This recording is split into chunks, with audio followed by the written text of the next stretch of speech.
Are we doing it? We're really doing this, man. We're really doing it, aren't we, buddy? We're back. Don't you blame the movies. Movies don't create psychos. Movies make psychos more creative.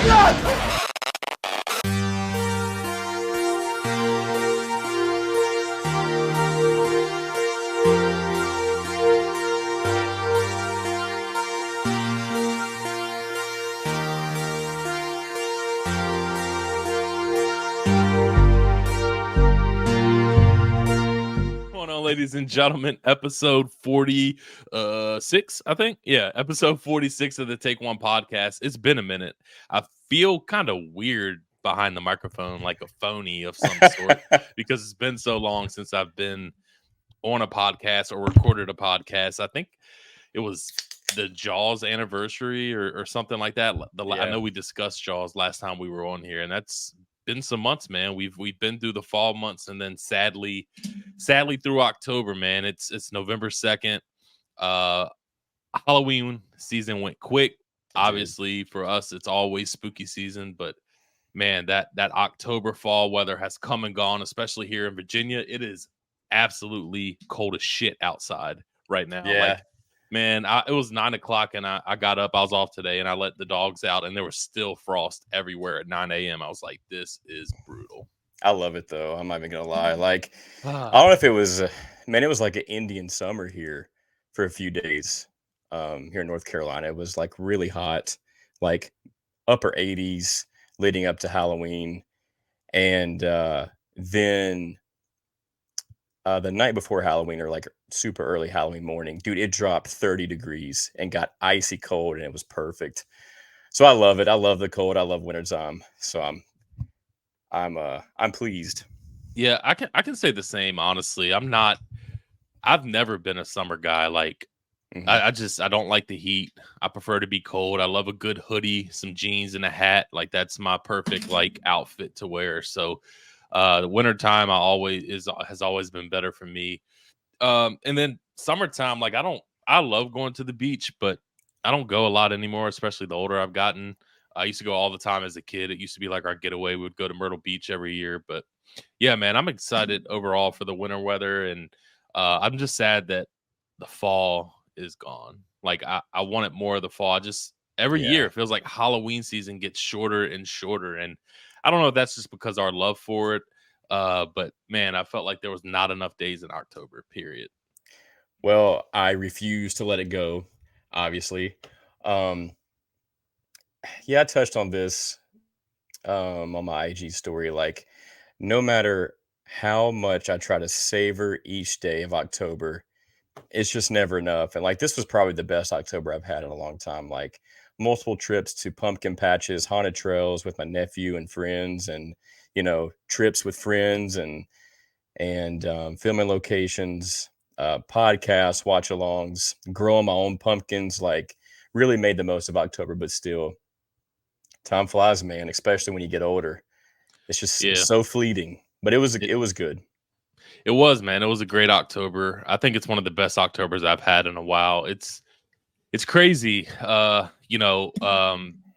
so much to touch on. So much has changed. Yeah.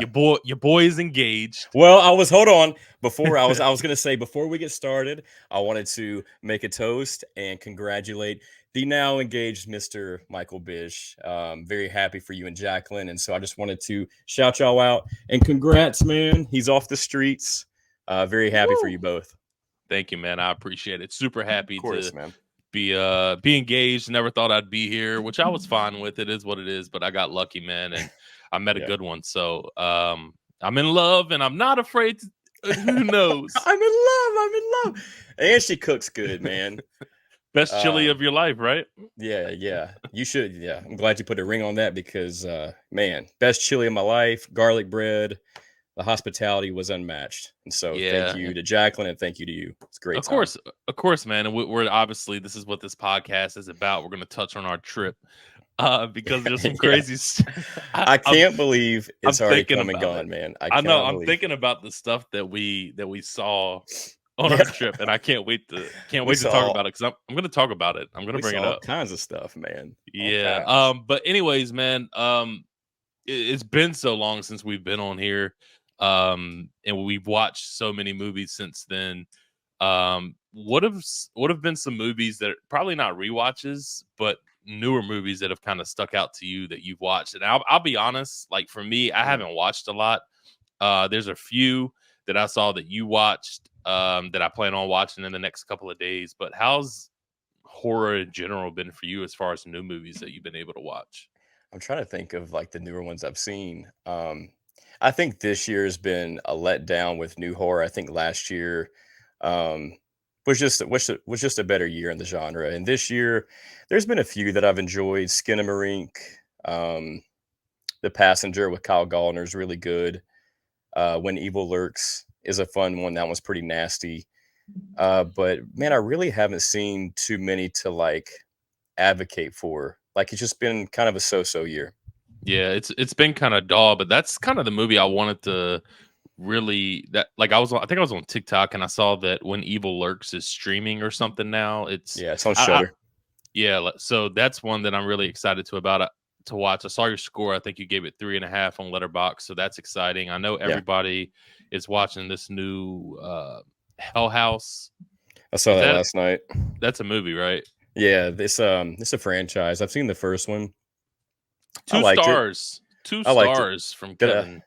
for the newer one. Yeah, for the newer one. Yeah, The for first the one I newer think one. I gave 3.5. First one is just like really simple and cozy, like a New England found footage, haunted house vibe, and um, it's a lot of fun. And I haven't seen the second or third, just no, not for any particular reason, just haven't got around to it. And then put this one on last night, and so um, take my review, take my take with a grain of salt because I just kept falling asleep during it. It's like an hour and 45 minutes, Mhm. and it just kind of dragged for me. Kind of redundant. The editing's kind of choppy and It's the one lethargic at the same time. It's the movie that's all over my letterbox right now. So like I feel Yeah. like all of my friends, that's the one that they've watched last night, it seems like, because Mhm. like literally the first 6 movies on my new from friends on Letterbox is that. So I'm gonna give that a try. There's a couple 2 stars in there from you and a couple other people. So I'm not sure how I'm gonna feel about that one, but I do want to talk about a movie that I did see just real quick, just to touch on it, and that's Five Nights at Freddy's. Mm. Um, what was your overall opinion on that film? Because I feel like shockingly that movie did fantastic in the box office, especially for a movie being released the same day on streaming, which is very rare for a movie to do as well as it did. So I feel like that we're definitely going to get a 2, unfortunately. Uh, Yeah. but it did good in the box office. But what was your overall review of the film, man? That's what Blumhouse does, man. That's their formula. They take these beloved franchises and stories and they make them for cheap and they just swim in money. And so like I'm really happy for Matthew Lillard. Like I'm happy for that guy. I love that guy. I think he deserves to be in like way more movies. I think he's super talented and doesn't get the love and respect that he deserves, but I just personally love that guy. So I'm happy for him. I'm not like a Five Nights at Freddy guy. Like I didn't know what if I didn't have a nephew, I probably wouldn't know what it even was. But I mean, I've heard about it throughout the years. Just started playing the games recently with my nephew, and they're fun for what they are. But thought the movie was just like not it, man. I thought it was really flat. I thought we spent too much time on that picnic with Josh Hutcherson's character, and I wish they focused more on the pizza place, Five Nights at Freddy's. It just didn't feel tense or scary, and yeah. So I think I gave it a star and a half. Just wasn't meant for me. Yeah, I think I gave it 2 stars. I was kind of let down myself. I'm kind of in the same boat as you. I'm not a big Five Nights at Freddy's guy. Like I didn't know exactly Yeah. what all it entailed. My nephew or nieces, they're not into that, so I didn't know what to expect. I mean, just to be honest with you, and Yeah. I was just kind of disappointed. I think there was one kill that I really enjoyed, but outside of that, I thought it was kind of dull. Now I'm trying to figure out if this movie was geared more towards kids or if it was adults. Like I feel like they kind of float that line and never really take Mhm. a plunge in either direction. But there was no parts where I felt the suspense at all during the film. Yeah. I thought that everything kind of happened and reacted pretty quickly, and it was just kind of a boring story. Like I didn't really enjoy it at all. I was not sucked into it. Like I was just bored. It was one of those movies that I Yeah, was like, yeah. is it gonna end? When is it gonna end? Like I'm checking the time. And unfortunately, because I hate spending my time watching movies like that, but that's just the way that it was, man. And the reviews are all over the place. I know there's some people that really enjoyed it, and then some people that like us that just did not like it at all. I think the overall letterbox score is like 2.5. So for the most part, not a lot of people liked it, and I just thought we were going to get something a little better. And obviously, for me, the Me too. highlight of the film was Matthew Lillard. I mean, come on, I'm with you. That guy deserves a lot more. I don't know if people just shy away from him because of his character in Scream, which is a dumb reason. I feel like I've heard a lot of directors, not for his character individually, but they'll say when people are in like such an iconic film, it's hard to cast them, or they don't want to cast them because they're always going to be looked at as a Stu Macher or a Sidney Prescott. I don't buy that BS. Like I feel like Matthew Lillard is very talented to where like I don't see that. Like I didn't think of Stu totally. I think one of the reasons that I did was because I hadn't seen him on the big screen in so long. So I feel like if he would get a lot more love, I mean that narrative would be like out the window. Yeah, I mean, my favorite part of the movie was like the Scream references, like the blade Yes, cleaning. I always come back like that. That actually like warms my cold dead heart. it does. I love that. But yeah, I think Matthew Lillard is just like, I think he's got a ton of range. But I do think he's typecast. I think people view him as kind of the oddball, kind of kooky, kind of manic and frantic. But I don't know, man. I just think that guy just has so much talent to give, and I just wish Hollywood would, yeah, just give him more chances because I think he's great. I agree. All right, last thing as far as new films, I don't know how much, I know you're a late night guy. I don't know how late you stayed up last night, but they were showing Terrifier 2 Mm. in the movie theater last night, and the teaser for Terrifier 3 came out. Have you seen it? I have. It looks awesome. It looks amazing, I dude. didn't. So I don't even. I think the movie has already been made, which is crazy. Because I didn't really hear any news about it, and I think it was a few days ago where I heard it might be a Christmas movie. And I love that. Like, we need more Christmas horror. I think the last decent Yes. one we got was Christmas Bloody Christmas, and Yes. I didn't Yes. love Like that. I didn't love that movie, but I love the vibe of that movie. exactly. Like, You shot on said like 16 millimeter grainy vintage lights.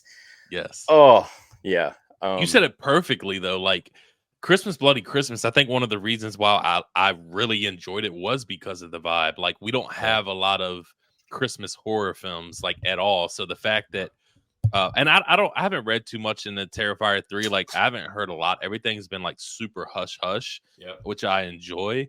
Last I read, Damian Leone was going to partner with a major company to do Terrifier 3. I don't know if if that is still a thing or if he broke. Like I also heard that like they wanted to limit the gore That's in Terrifier 3. So Damian Leone, to his credit, it's hard to walk away from that money, from yeah. everything that you'll be getting. Like it's hard to do that, but if he did do that and he broke away from that, kudos to him to stay true to Art the Clown and to who he is as a Absolutely. director. That's what I heard. I heard that he took it to a studio and it was going to be backed by somebody pretty big, but they really wanted to tame it down. And that's just not what Terrifier is. Like, Terrifier is just a super slasher, as Mike Flanagan put it. And so Damien Leone was just like, I can't do that. I got to stay true to my roots and what the fans want, what I want, what it deserves. And so he went and just did everything himself, because I think he said the first 5 minutes is the gnarliest Terrifier has ever been. I'm just like, oh Yeah. man, I can't So wait. I know I saw that the first 5 minutes is the gnarliest Terrifier has ever been, and then like he like doubled down on that and said that Yeah. that's not even the worst scene, gnarliest scene in the film. And I'm like, man, where are they gonna go here? I do think that 3 is probably gonna be the last. I just have a gut feeling.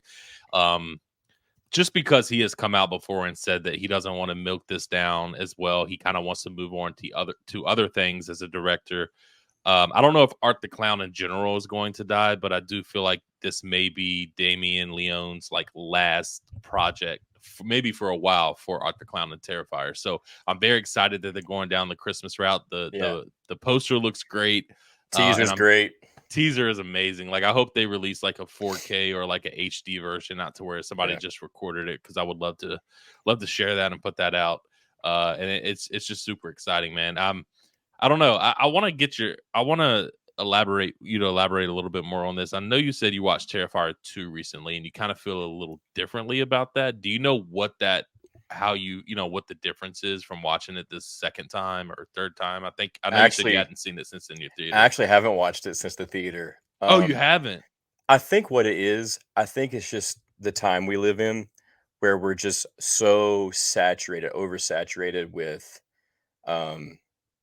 everything. And so since then, like, it deserves all the love, all the credit. I'm not taking none of that away because I champion that movie just like everybody else. But it's just all I've seen for the past year. And so I think that's why I need more time for it to breathe and kind of cool off. And then I'll probably watch around Thanksgiving, because even though that movie takes place on Halloween, it just feels like the mashed potatoes, the dinner scene, it just feels like a Thanksgiving movie to me. So I'll probably revisit it then. But going back to Damien Leone, if he does hang it up on the Terrifier franchise, which I don't know, I think this one is just a cash cow. I think he's going to continue to grow, and I think it will continue to live on. If he steps away, I hope a horror franchise like a big one gives him the keys. I just think he's earned it. I think he's super talented. You know, he can do everything. He's a director, a writer, special effects. He's ripe for the taking, and I just hope he gets that opportunity, because man, he deserves it. Yeah, I think so too. And like and we know the Terrifier, the first and second one, especially the first one, was so low budget. Like I never felt any of the lines was corny. I didn't feel like the writing was terrible.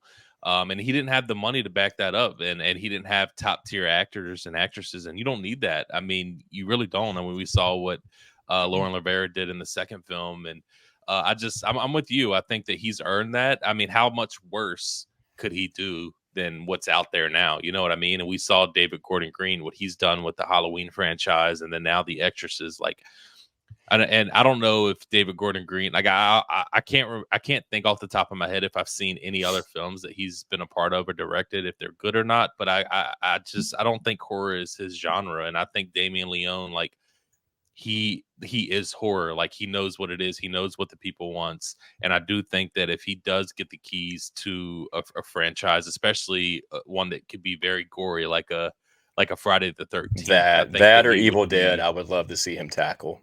Yeah, I think that he would do fantastic with those franchises. And I'm just excited for him, and hopefully that he gets that chance. But yeah, man, when I saw the teaser last night, I just could not help but smile to see Art lift his face up, and just like with that grin on his face and the Santa Claus outfit, I'm just like, oh man. Yeah. I'm like, got the snow in the back, got like the Christmas lights and the presents, and he's got the axe. I love Christmas horror, man. I think Black Christmas, I mean, that one's just like a cozy visual feast. And so it'll be nice to have another one to watch around the holidays. I agree. And Terra Threads, they actually just released a Terrifier 3 line with like clothing. It's not a lot. It's like a crew neck and a couple t-shirts, but it's Art the Clown and the Santa outfit. And I'm like, man, I feel like I have to get one. It's perfect. I love that poster. It's real vintage too. It is. I want that poster bad, by the way. Like that's probably my favorite out of the 3 for sure. But mine too. Very excited, man. Now, real quick before we move on to what we came here to talk about, how was your actual Halloween? One, I want to know how your actual Halloween was, and then 2, how your experience watching 1978 was this year, because I know last year it took you a couple times to really sit down and enjoy it. So how was this year with that film? So it was good. It was good.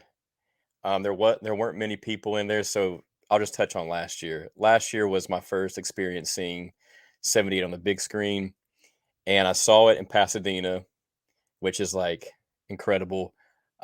However, the experience was like so bad. It was a packed house, and the people I sat next to just like talked and laughed, and just were super distracting and rude, and so that really soured that experience, unfortunately. But I went back and had a much better viewing, and the best part about that was after we got out of the theater, there was a father and his son um, walking through the doors, walking through the parking lot, and they were just talking about the movie and how cool that was, and that made that experience so much better because like it's just cool that this movie is so timeless and it's just passed down from generation to generation. I just thought that was a nice moment to kind of experience. So went back and saw it October 30th, and it was good. There were a couple people behind me that were whispering. There's always people, man, that have to do that.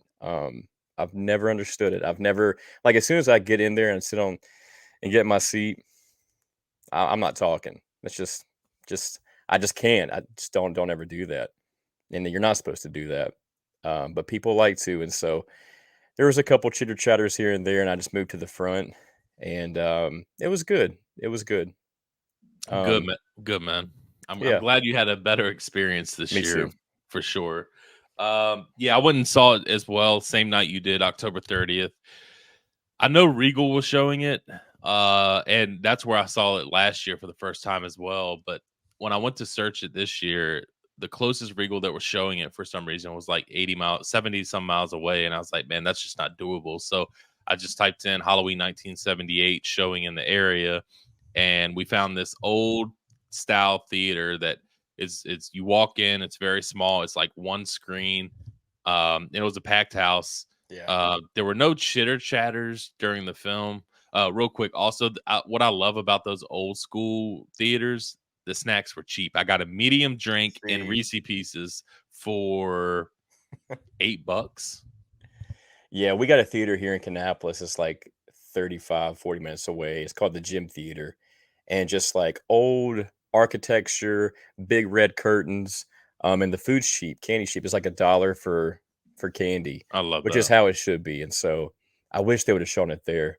But I'm glad you had a good time, man. Sometimes The I feel bad saying this, but sometimes 78, it's either really hit or miss for me. Like sometimes it's just like so Halloween and I am all in. But then other times, I was telling Burke this, sometimes I view it for what it kind of is. Like sometimes, um, and the character of Annie, she's kind of grating to me. Um, and she's such a bad friend. She's so bad to Lori. Um, She was, and it's crazy you point that out because what went through my mind watching it in the theater this time, for whatever reason, I was just like, Annie's a real bully to her she, friend. she is. She's I love Nancy Loomis. Like she's in like a lot of Carpenter movies, and she's just I've met her. I've met her in person at Atlanta at a convention. She's just the nicest person in the world. So no offense to her, and I feel like this is super sacrilegious and terrible to say, but yeah, like Annie's just not a great person. Um, and then there's some moments in the movie that are like unintentionally funny, and sometimes it's a little slow. So Okay. sometimes it's just like super poetic and masterful to me, and then other times I'm just not buckled in like I want to be. So yeah, so this was one of those times, but I still really enjoyed it. I I've only seen it twice in the theater, but I get goosebumps because the screen goes black and then we know the Yeah, intro is that music. And yeah, like as soon as that hit, like we had like people in the theater like cheering, which I love interaction as long as it's like not interrupting or taking away from the film. Like I don't mind that. same. The only complaint that I had, and it's funny that you brought it up, there were moments where you said it was funny. There were moments during the movie where people were laughing Mhm. at certain moments, and it kind of pissed me off. That Like happened with me for my first experience. I get it, but it's like to me, like this movie means so much to me, and it's like a horror film, and you're back here laughing. Like when Michael Yeah, like stood up or like set up after the after Lori sent the kids out the door. I'm like, to me, that's such an iconic scene, and there's people laughing about it, and I'm like, hmm I don't get it. And then when it went off, everybody cheered and clapped. Nobody was like disrespectful, but to me, that laughing was disrespectful to me. But I get in the back of my mind, like I could kind of see where they're coming from. But for me and what's in my heart for this film, like nothing is funny about this movie. Yeah, I mean, there's stuff that's dated and not scary, for today's audience, but there there's just nothing about it that's that funny that you have to be obnoxious about it. And so I remember the first time I saw it, the moment where Lori's in the classroom and she looks out the window and Michael's staring at her, the group next to me just bust out laughing. Or the moment when she looks out her bedroom window and he's in the sheets, they bust out laughing, and that just takes you out of the movie. I hate when people do that. Don't do that. Yeah, please don't do it. It just, I don't know if I've ever been physically, because I've been very lucky and I've had great movie experiences, unlike Kevin. Sorry, dude. It's But true. that, like, it just really pissed me off because I don't know. It just made me very upset. Like, I didn't say nothing to Jacqueline afterwards, but like, I don't know if she could feel the tension. Like I was getting angry She could that they see were laughing. your fist just tightening up. I feel like she could. She didn't say anything afterwards, but it's funny. We got in the back of this theater. There's like 3 tabletops people can sit at, and I'm walking out, and there's somebody in a fucking Michael Myers mask, outfit, just sitting there. I saw that. It was awesome. It was a great time though, despite the laughing and everything. I had a great time. I forgot. Yeah, I forgot to tell you, I went to see The Exorcist for the 50th anniversary at the beginning of this month. And just talking about people that are just so rude and being distracting. I think it was a mother and her daughter, and the mom was like in her 50s, daughter was 30s, I think. And she was just on her phone, lighting up the whole theater, like texting, reading, just for like 10 minutes straight. I had enough, man. So I got up and I went down the row, went down her aisle. I get right in her face and I said, "Listen, you stupid bitch." No, I'm just kidding. I just said, "Hey, would you mind getting off your phone? Thank you." And I went back up and she did. It should never have to come to that though, where I have to just be like, "Fuck," and got to go down there and tell somebody. But yeah, but it's true. Like most of my theater experiences are trash. Um, I'm always nervous going to the movies, which sucks because I love the movies. I do But what too. can you do? Yeah, I hate it as well. All right, man, let's get into the Blair Witch Project. What a trip. What an experience that we had. There's so much to talk about, so much to touch on. And this is something we went and visited some of the filming locations when we went to Monster Mania to meet David Arquette. Then we went to the Exorcist steps. Then we were like, we got time. Let's go to the Blair Witch Project filming location because it was only like 40 minutes away. And that was a hell of a day in itself. Oh my God. Man, what a great day that was. And I remember on our way back home, we were talking about, man, we should come back up here and camp out in the woods, and we should visit the rest of the filming locations for this film. And we did it. We planned it, man. We went out there and went out there for what, 2 days, 2 full days, pretty much. Came back late on that second day. And it was just a hell of a time. I had a blast, and I don't know where to start right now. I don't either, man. Like where do we start? What do I do with my hands? Like I don't know. I don't know. I don't know what to do with I them. don't know. Yeah, I mean it's been a trip in the making since April this past year, and I was still pinching myself like months after we got to see everything from Maryland to the Exorcist steps and David Arquette. What a trip. And so we talked about coming back in the fall and camping out. And so I probably spent probably like a good week just trying to find all the locations, which aren't all in Burkittsville. Like if you ever go to Maryland and you want to visit the locations, they're all kind of scattered. Some are up near DC, between DC and Baltimore. Some are more towards like the West Virginia state line. Some are down near like the Virginia state line. So they're all kind of scattered. And I guess we'll just start with our first day. We got up super early. Well, first I got to go to Mike and Jacqueline's house the night before, which was awesome. And they cooked some mean chili, and we watched the Blair Witch that night, Jacqueline's first experience, which was really cool. And got up early the next morning and headed up to Oh, what's the state park called? It starts with a P. Patapsco, I think. Patapsco State Park. And we met up with my good friend Jasmine. Shout out Jasmine, she's awesome. Um, Met up with her, and I just remember like the scenery of Maryland. Like to me, it just felt like a blend of the North Carolina mountains and like Massachusetts. Like there was like these really open plains of farmland, and then you would have foothills and mountains and like these narrow, windy roads. It was just really like eclectic feeling. It was cool.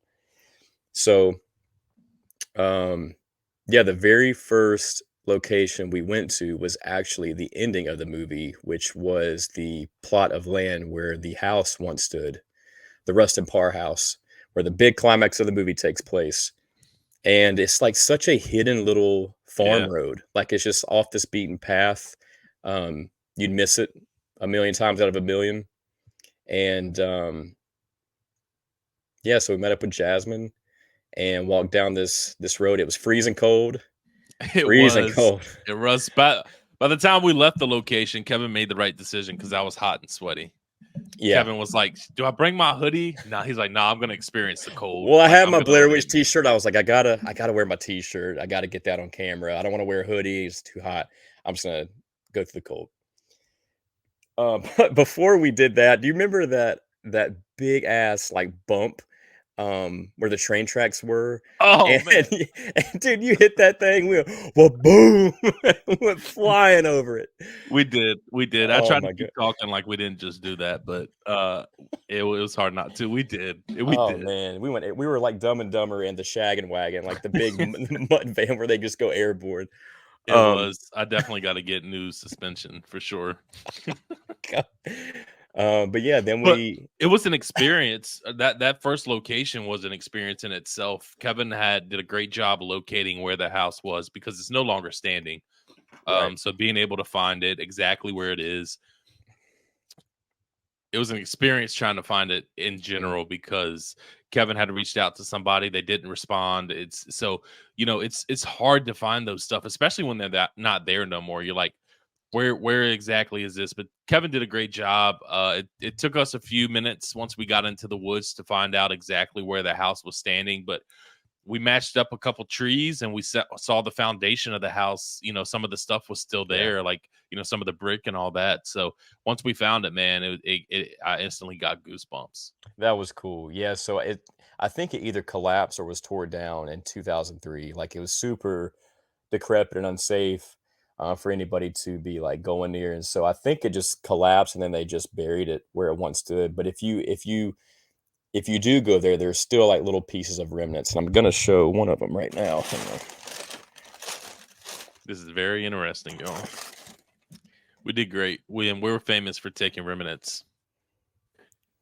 Look at that. Look Yeah. at that. Are those nails still in there?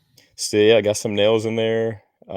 That's I've great. just always done that. Any location I go to, I like to take little pieces back home with me. So yeah, man, that was really cool to just kind of take that in, and like you said, it wasn't easy to find because it's just super grown up through there. There's a bunch of like thickets and briar patches, and Yeah, and it made it so much more rewarding when we right, did find it because I think we were probably in those woods for what do you think, 15, 20 minutes before we actually found it.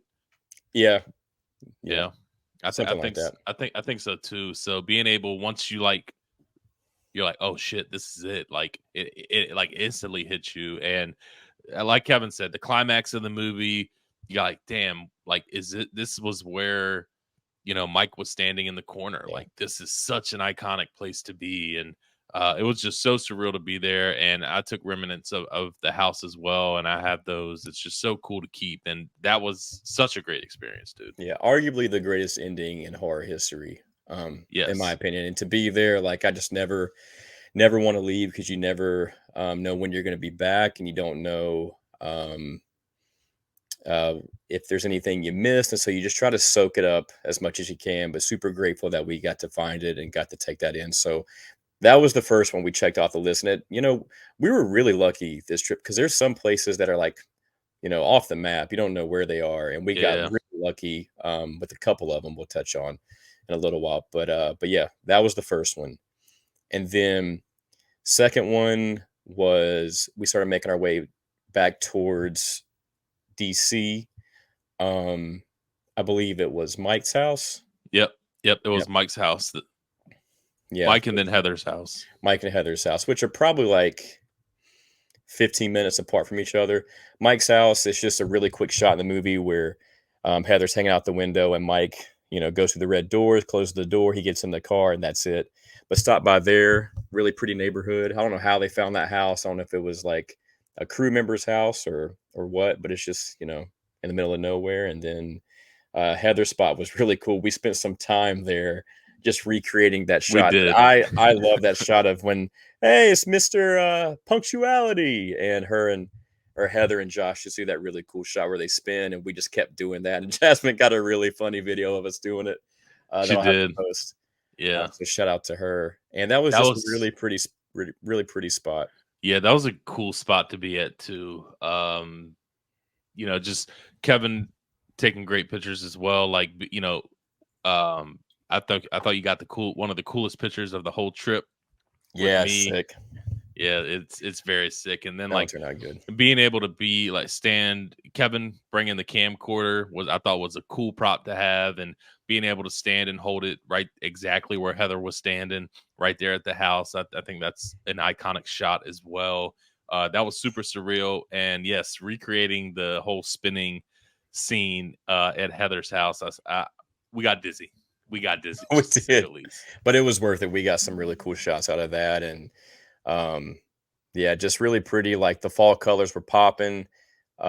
Really cool neighborhood. I'm sure we got some looks by some neighbors, but we did. Nobody said had anything. To do it. Yeah, everybody was cool. Anything, so everybody's cool. Yeah, it was a cool spot to be at. Then we were like, listen, we're hungry. Let's go get some Chick-fil-A. So we went and got some Chick-fil-A. And that's when Jasmine left. She had to get back home.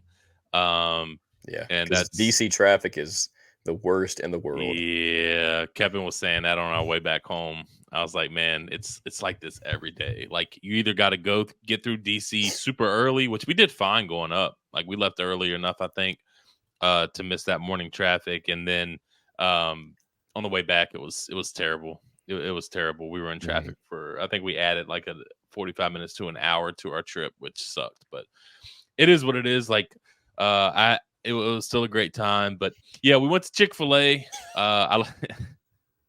I left my debit card at the Chick-fil-A. Which we didn't know until like hours later, miles and miles away. Yes. And I was like, holy shit, where is it? And I had to call Chick-fil-A, and it was 10 minutes before they closed. And they were like, yeah, we have it, which was an hour away from where we ended up staying. So that was a whole trip the next morning. But after we left Chick-fil-A, I want to say that's when we went to the Stickman, correct?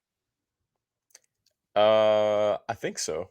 Yeah. So Jasmine left, and then we headed towards, so we were in Rockville, Maryland, and then we headed towards Germantown, which is where like Coffin Rock is, and like Rockland Farms, and that is where, in those woods is where the Stickmen were from the movie.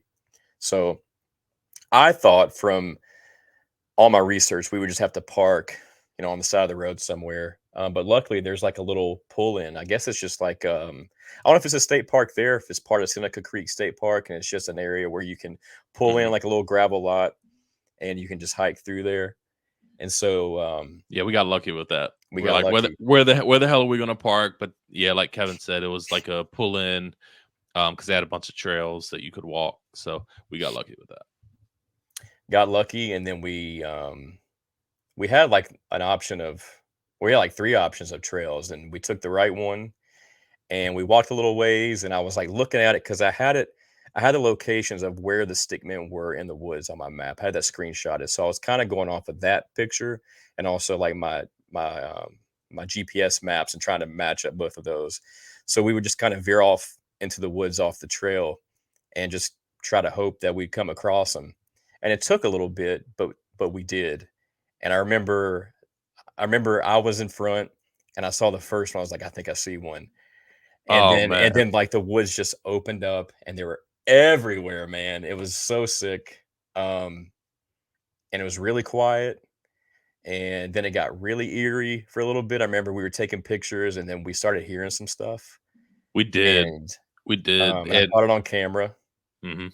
Yeah, and it's Are you able to hear it? I know you were going back through. Have you listened to it again? Can you hear it? you can hear it like clear as day. Like you hear the sound of the woods, you hear like the bugs and crickets, but then you just hear the only way I can describe it. It kind of sounded like a bear, but it just kept going on and on every like 5 to 10 seconds. It was just this guttural kind of grunt huff kind of a sound.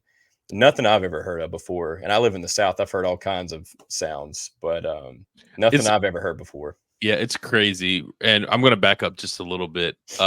When Kevin said I see one when he's talking about the stick things, like I got super excited because I know a couple of the last people that went that I did see go, there wasn't a lot up from what Mhm. I saw from that video. And that had been probably about a year ago was the last one that I saw somebody go in there. So when he said that he thinks he sees one and then he was like, I see one, I was like, oh man, this is so exciting. Like I just wanted to see a couple. Me And then, too. like Kevin said, the woods opened up and they were just absolutely everywhere. And there was one that I was super obsessed with that was just hanging on the tree. It was like Oh yeah. the sticks were thick. You could make out exactly what it was. And it was a good one. But yeah, like Kevin said, they were just everywhere. Like we just got out of the tent the next Yeah, morning. there was like big ones, small ones. They were like way up in the trees. Some were like on the ground. But the one Mike's talking about, it was wrapped up in this really weird rope. And I remember I was like, I kind of want to get a picture with me holding it. And we didn't hear the sound until I picked it up off the tree. I kid you not. So as soon as I picked it up, we heard that kind of a noise over and over. And we just stood still for like it felt like We 20, did. like at least 10 minutes. We were just dead quiet, just listening, and it kept getting closer. I'm like, I think it's getting closer. And in the video, I go, I said, what is that? And you go, I don't know. And we were, dude, we Yeah, were nervous. It was pretty spooky. it was. I don't know if you had the video rolling when you said this, but I remember you after we were standing there, you looked at me and you're like, should we leave? I was like, I think so. You're like, I think it's time to go. Yeah. And so we did, We did. but then we came back because we wanted to get some shots, Yeah, some other shots that we missed. And so we went back, and I still think we heard it, but it was a little bit further away. But for a it minute, it was. was getting closer to us. It So was getting closer the more we were standing there and we're like, yeah, it was time to go. And we got to the car and we were like, man, we got to go back. So we yeah, walked back and we got all the shots that we wanted to, and we left up out of there, man. And that was just such an experience being able to see that after so many years. yeah, Was super cool that people still go back there and pay their homage to one of the greatest horror films ever made. I thought that was absolutely, super cool to see. So absolutely.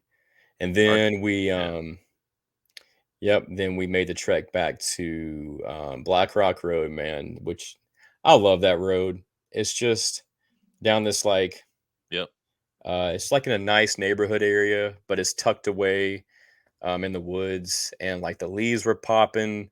The barn looked great. That's the road where they drive past the old barn, the shack, the shanty in the movie, and they park their car on the side of the road, and that's where they start their adventure um, to their death. And so we parked there, got some cool pictures, and went to I guess we went to park at the mill, we right? did. Yeah, we parked at the mill. We parked there, and now we knew where the trail was for Coffin Rock, and went down that trail. It was perfect weather.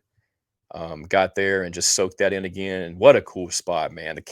Oh man, The lore, and like that atmosphere from that scene with Heather where she's reading from the book is still like lingering in the air. And it was just us out there on Coffin Rock, and we sat there for a little while, and we debated on, do we want to stay until nightfall?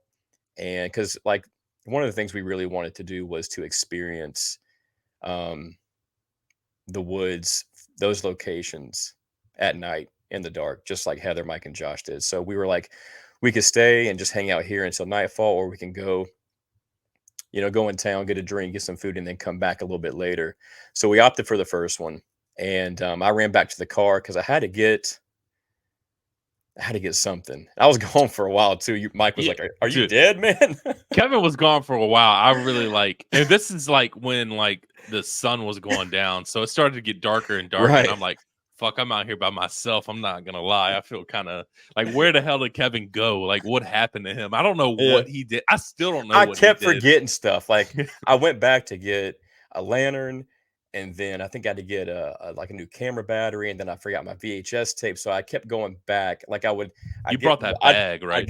I'd get one thing, lock the car, walk away. I'm like, God, go back, get something else. So I just kept forgetting. So that's what took so long.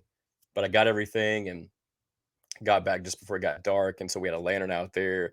I brought a pumpkin, the movie, brought a candle, and we just lit that and just had that right on Coffin Rock, and it was just like, man, it was perfect.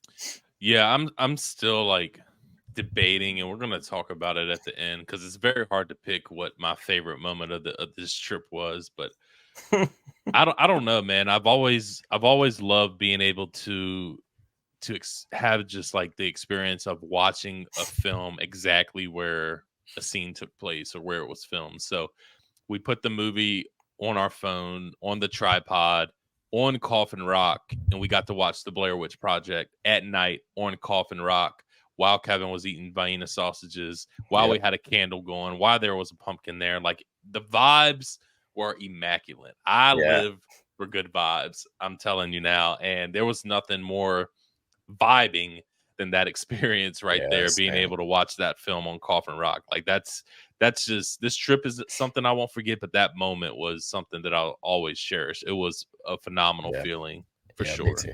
It felt like we were in the movie.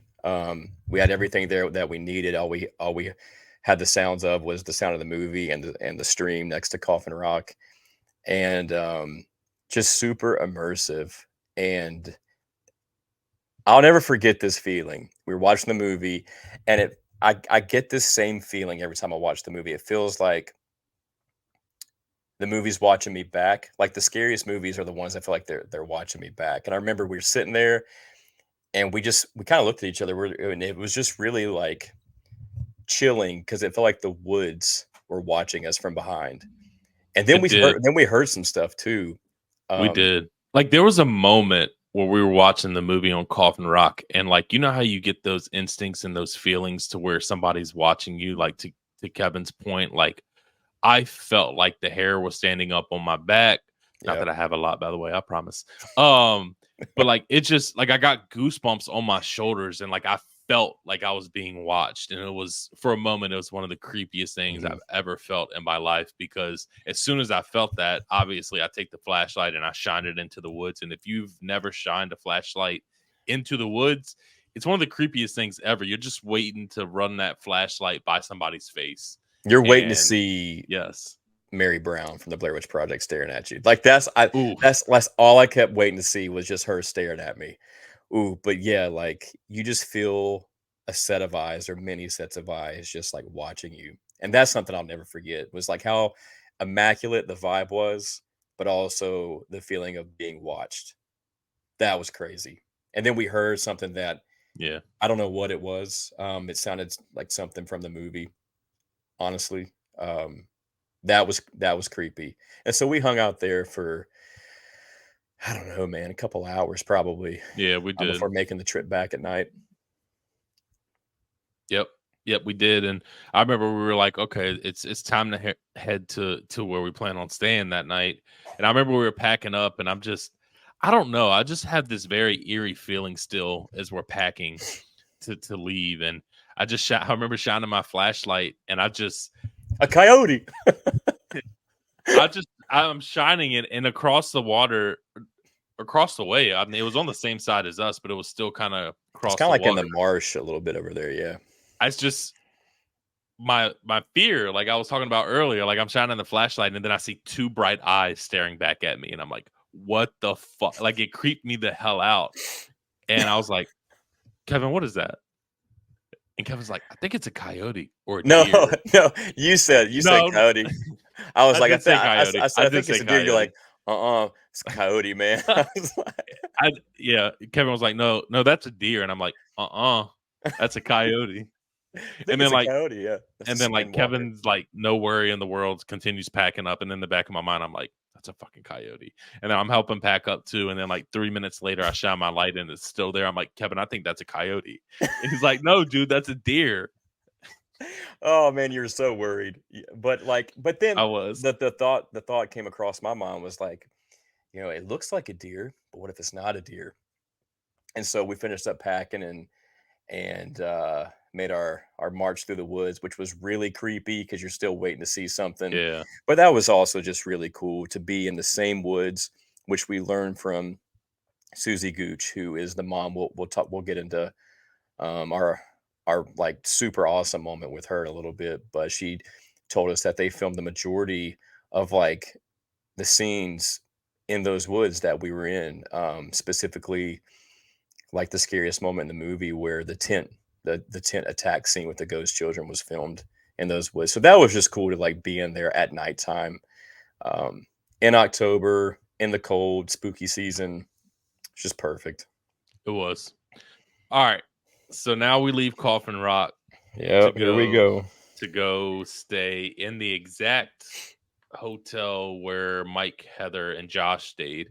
Unfortunately, we were not able to get the room that they stayed in, but we got the one next to it. It was like a Right. tease. Kevin tried. I He was tried like, for weeks to get he that did. same room. He did, but no, Yeah. whoever was staying in it, I guess, was just obsessed with that room. They did not want to leave for whatever reason. So we make it to the hotel, Mhm. and Kevin goes in, checks in, Brent comes back out with towels. I'm like, cool, this is great. We go inside. Kevin Well, hold goes, on. what's up?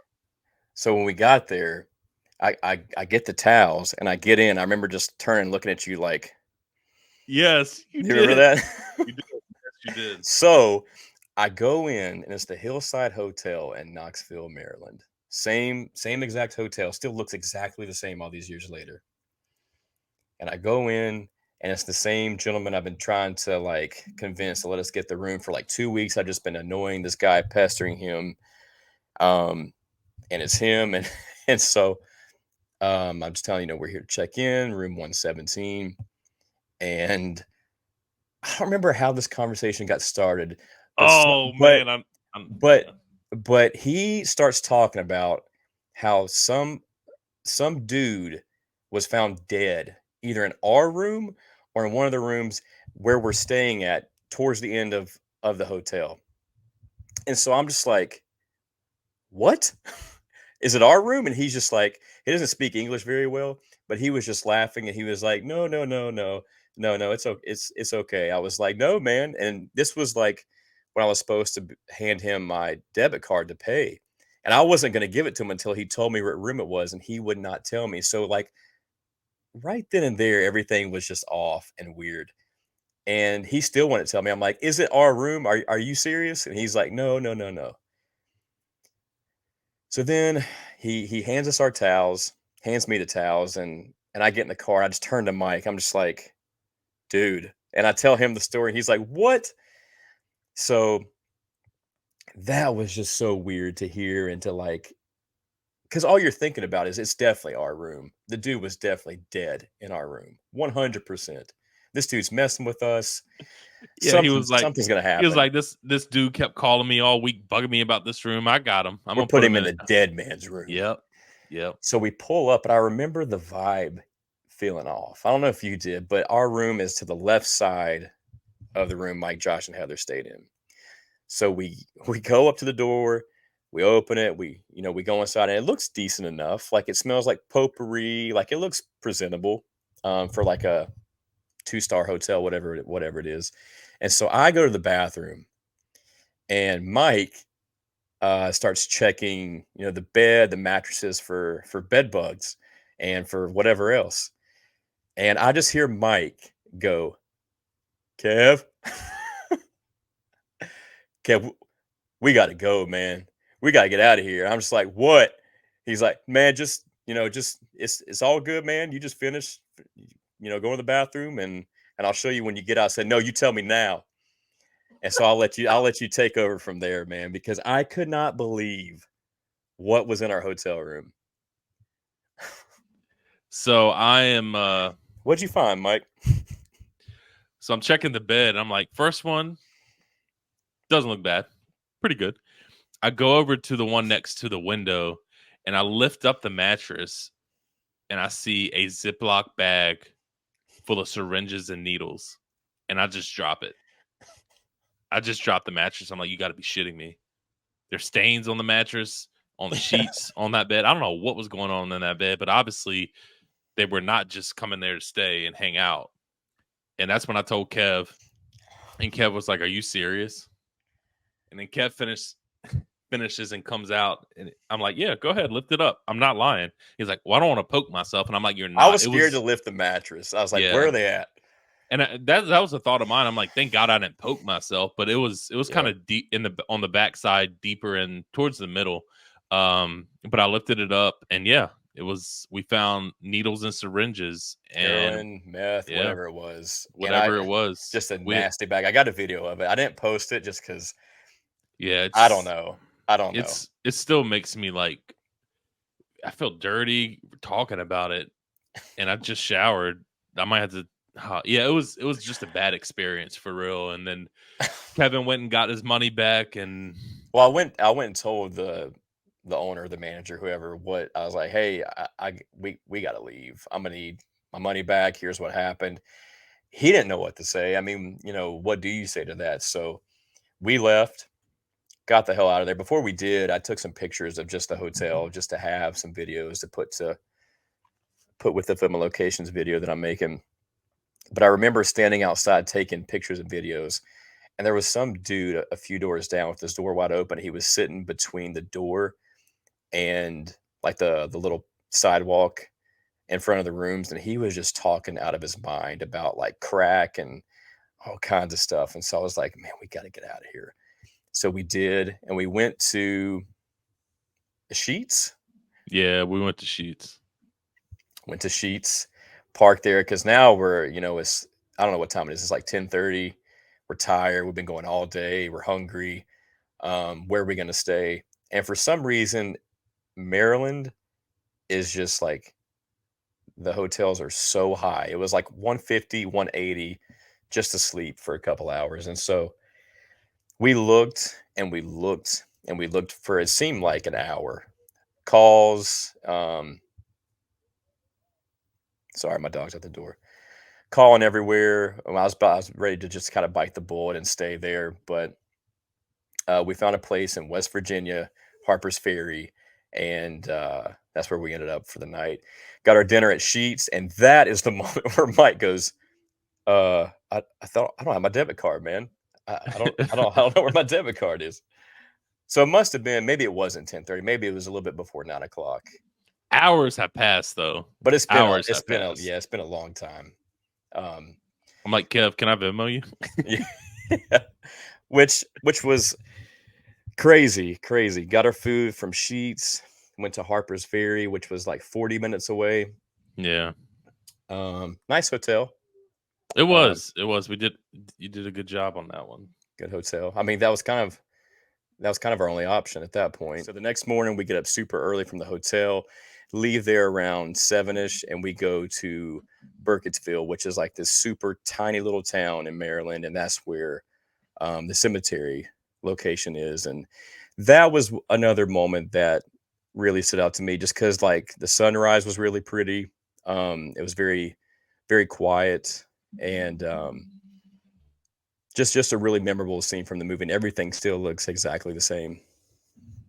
Yeah, I thought that was super cool too. We spent a lot of time there in the morning as well, as much time as we could because we had a busy day ahead of ourselves. But I thought it was so cool. And to your point, we got there right when the sun was rising, being able to find the locations of certain graves and exactly where Heather stood and where they were writing on the plate, and kiss the slate. Yeah, that whole scene was super cool. And we got some great shots there. It was one of my favorites for sure. Yeah. Forgot my wallet there. I had to find out where I put that. At least it was in the same location. Yeah. So we did that, and then what did we do? What did we do after the cemetery? We did so much, man. I think after that We did a lot. Didn't we go to the store? We went to Oh, the diner. it was Oh the no, it diner. was. You're right. It was It was Stoops Market. yeah, That's where you yeah. talk to the manager, and I went inside. I didn't know where you were. The woman's like, "Are you looking for your friend?" I was like, yeah." But So yeah, so Kevin was outside taking videos and pictures, and went inside. I was super thirsty. Not that I could buy anything myself because I didn't have my wallet or I didn't have my card. But I was like, she asked what Kevin was doing, and I was like, yeah, doing stuff for the Blair Witch Project. And then she started telling me how there was a group that comes around. I did find out they came earlier in the month. I think it was like October 4th that they came, but all of a sudden I'm standing by the register waiting for Kevin to come in, and she's like, can you go downstairs and speak to the manager? I'm like, I guess. So I enter in the alcohol cooler, and I'm like, this is sketchy. And then I walk down like these spiral tight stairs to like this basement, and he's like, as soon as I get down, he's like, what's up, dude? I'm like, hey, are you gonna chop me up down here? Like, what are you doing? And he was super nice though. He was telling me about what he had left over from the movie, and he painted the outside a little bit, but other than that, everything was still intact and still the same. So that was a super cool moment. And then we Mhm. ended up leaving there to go to the diner, which I thought was a That really was cool cool. experience for sure. The shots were easy to match up, and I'm gonna turn it over to Kevin. We Yeah, we were able to talk to one of the workers there. she was great. I wish I could remember her name, but she was awesome. It still looks exactly the same.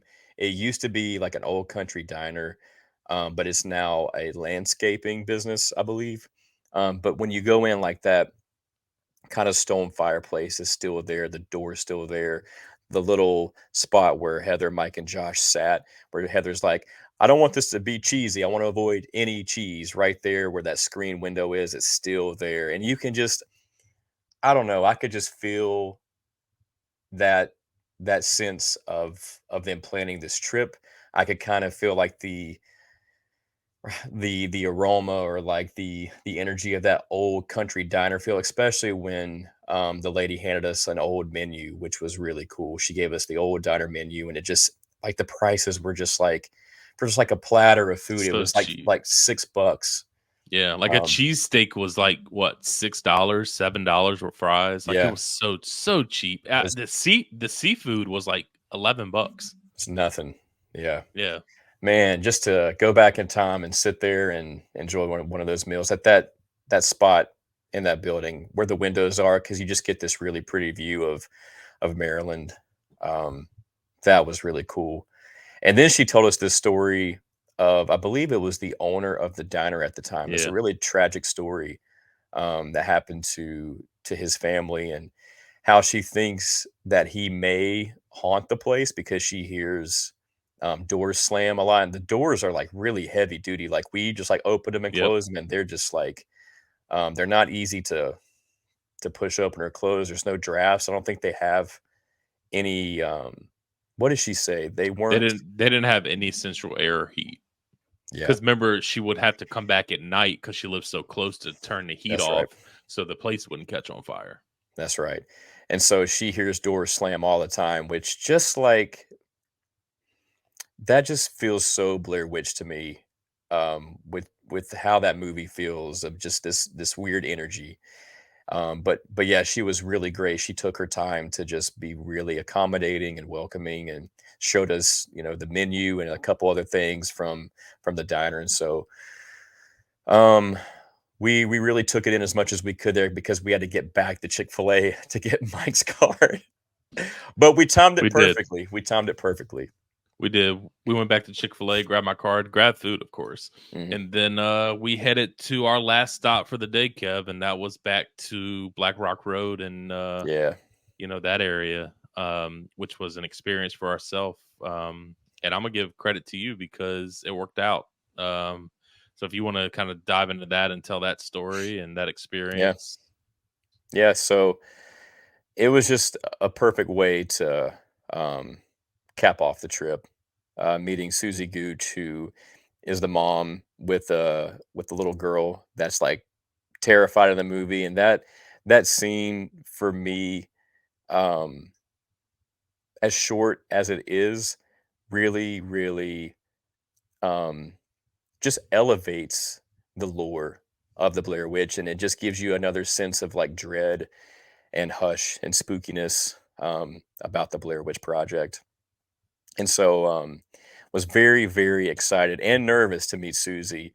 Maybe not as nervous as Mike was, but Dude, I was very nervous. I was like, because we were parked at the mill. She was going to meet us at the mill, yeah, and Kevin's standing by the car like he should be, waiting for her to pull in so he can immediately say hi. I'm like down the hill a little bit by the mill, just pacing back and forth, putting my life at risk from like falling, like whatever the hell they were, walnuts and big walnuts. walnuts and yellow jackets Oh everywhere. man, there were yellow jackets, walnuts, but I was so damn nervous. I had to pace back and forth. Like I wasn't nervous. I was like, "This is fine. This is fine." And then the closer the time got, where she had messaged Kevin and was like, "I'm on my way" or something like that. It was crunch time. I was like, "Oh shit, I'm starting to get nervous." So I started Yep, to pace back and forth, back and forth, back and forth, and then she finally arrived. yep. And she really hasn't aged a day. Like she She has still not. looks the same. She sounds the same. Her husband was with her. It was really nice to meet him, and both of them were just like really great, very, very welcoming. And I just love people that are a part of movies that are so well loved, that embrace their role and embrace the fans. And that's what Susie Gooch does.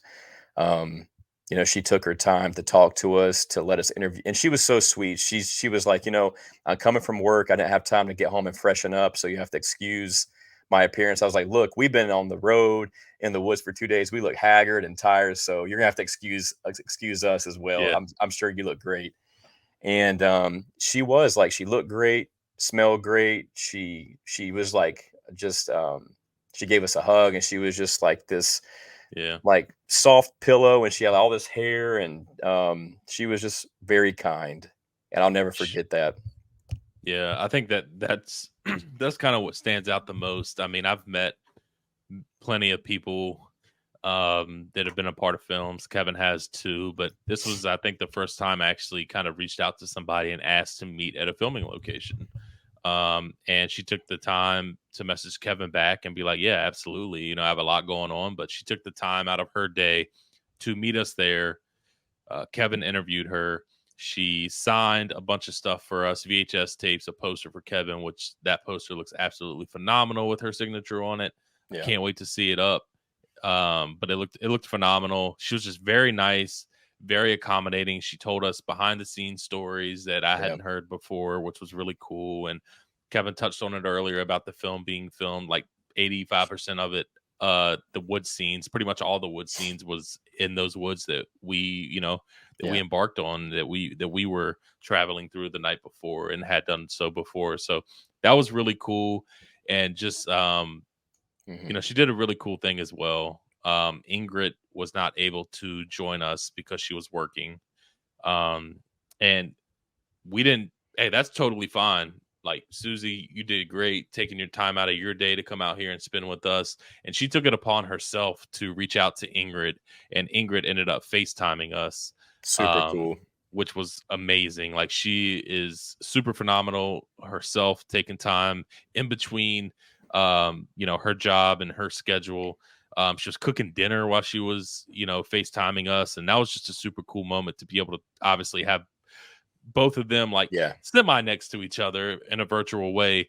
That was just super nice of her to do. Just goes to show how much of a nice person Susie was, and Ingrid, to take time out of their day to do that for us. I mean, yeah, we're nobody big, we're nobody special, just two people who love the Blair Witch Project, and they took time out of their day to make our day, yeah. make our weekend, make our month, make our year.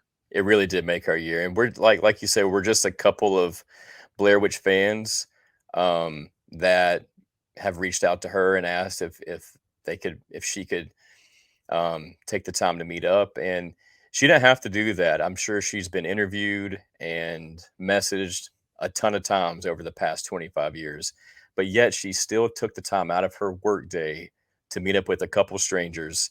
And she still has so much enthusiasm and joy and passion. And she still recited that line so like wholesomely it just, like you said, it made the trip, it made the month, and it made our year. And so, Susie, if you're watching this, you're the best, and we love you. Thank you so much. Absolutely. You are the best, and we do love you. And Kevin, you did a great job on the interview, man. That was a phenomenal interview. So kudos to you, man. I really enjoyed, kind of sitting back and, watching you do that. You're a great interviewer. And you did awesome, man. You did awesome. I appreciate you reaching out to Thank you. her and being nice and genuine and letting her know our love for this film, because I'm sure that played a big factor in her meeting up with us. So appreciate all the hard work, man. You made the trip happen. Well, appreciate that, man. I mean, it would have been a home run of a trip even if we didn't get to meet her, and we weren't sure if we were going to be able to, because it was during the work week, and that's asking a lot. But for her, again, to take the time to meet up with a couple strangers, spend quality time with them, sign a bunch of stuff, tell stories that she's probably told countless times, just like was it the cherry on top. And just thank you, thank you, thank you. So what a great Yeah, trip. it was. I was like a kid in a candy store on the way Yeah. back home, man. There's still so much video that I have to go through, and I know Oh there's a my lot God, man. that you have to go through. So I can't wait to see your filming location video for that when it comes out. As we wrap up here, man, anything else that you want to say before we head out? Oh man. Anything else I want to say? Trying to think if we covered everything, which I think we did. I think All that's the it cra- for me, man. all the crazy stories.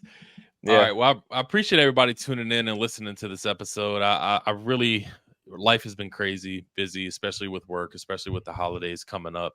But I plan on Crazy. getting back on the Take One podcast as soon as possible after this episode. So I appreciate everybody tuning in. Kev, it was a phenomenal trip, man. Being able to experience that with you again, and I'm looking forward to the next one, because there'll be a next one for sure. For sure. I'm just glad. I still like. I still can't believe how much you enjoyed the Blair Witch Project. Like, I remember it just seemed like yesterday we were talking about how much me and Marie talk about our love for that movie, and you just like, it's not for me. I just don't think it's for me. And then you watched it, and then you want to go on this trip. And so I just appreciate you for giving it another shot, and wanting to just do trips like this, man. So it was a pleasure, and I can't wait to put the video together and get all these pictures done, which feels like it's going to take forever, but it'll be well worth it. Hell yeah, it will. Hell yeah, it will. Hell of a trip, hell of a time. Glad we were able to share this experience with y'all. It was crazy at For sure. times, wild at times, but it was an experience that Kevin or I will ever forget. So Nope. appreciate y'all tuning in to episode 46 of the Take One podcast, and I'll see you soon. Later.